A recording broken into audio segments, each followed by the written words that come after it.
Barnes and Dahntay Jones are back. Let's move to Oklahoma City, where the Thunder lost to the Raptors last night in overtime despite 42 points, 11 boards, and 6 assists out of Russell Westbrook.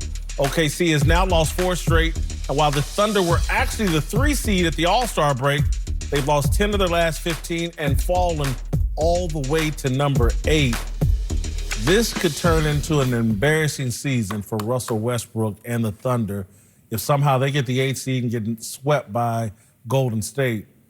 They were the 4 seed last year. That would be a major step back. Yeah, and Billy Donovan would take all of that hell, and he would probably be gone. He got reset this year when they brought in Paul George. Like, oh, let's give him one more year, because they were talking bad about him as a coach last year. They just look like a second-round exit team. I think it's still going to be first round. Ooh, could be that based on seeding. I think it was Houston and obviously Golden State, and then you look at Portland in there. But I never thought OKC would really do it, and they're showing their colors. I think with OKC, with Russell, it's less is more. He's so talented, but I think they made great strides this year when he decided to be Robin instead of Batman. You know, Paul George proved what he can do when he's a go-to guy. He's a go-to player. And I think Russ kind of struggles sometimes between I have Batman talent, but they want me to be Robin.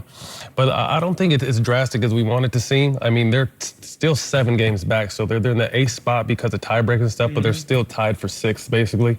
So, I mean, that 8th spot is death, but if they could slide into that 7th spot or the 5th spot, that's the only chance I see them making the second round.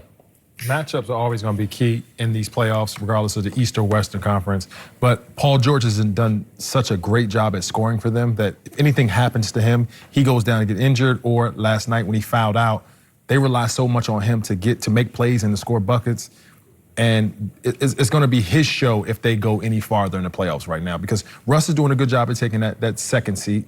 But when it's time for him to go to the 1st seat, it just doesn't work as well. They defended a high level even in overtime last night. They defended well. They just couldn't get a bucket. And they don't have any shooting or depth. What's honest to goodness? Russ's priority, winning or numbers? Winning. I think it's winning because he makes winning. If you watched the game last night, winning plays. He's defensive rebound. He's offensive rebound. He's bringing energy. He's shooting too much, though. Yeah. Well, they say his shot attempts are up, 7 or 8 shot attempts since All-Star break. He was shooting around 14 shots, and now he's up in the low 20s.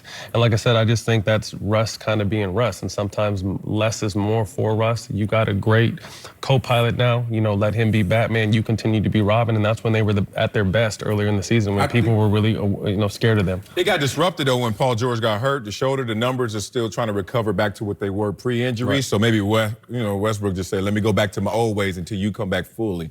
What part of Russ's game is being aggressive. Like, he has to put pressure on you on a nightly basis and make the right play. But teams, I think, now are taking Paul George out of the most plays and making that be the Russ show. And he has to make adjustments and try and score more now because teams are keying on Paul because Paul's been so hot before the All-Star break. So I think it's just changes in defense. Y'all remember Dominique Wilkins? Yes. Great show.